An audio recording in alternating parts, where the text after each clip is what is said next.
how to add a text record on your Namecheap domain. So hey guys, and welcome back to another video, where today's video we're going to be teaching you how to add a TXT record on Namecheap domain. So let's get right into it. Now head over to your domain list, click it, and then look for the domain you actively want to change. So I have this one right here. I'm going to click the manage button, and then I'm going to head over to advanced DNS, and then there's going to be a host records option right here.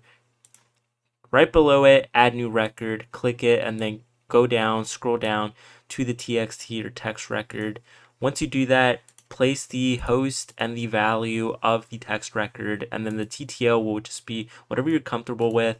And then after that, just save the changes. So it's pretty easy. It's pretty simple. Now you know how to do it. So if you did find this video helpful, please leave a like on the video and subscribe to the channel, and comment down below any issues that you're having that you want me to make a video on. Nonetheless, I'll see you all for the next video.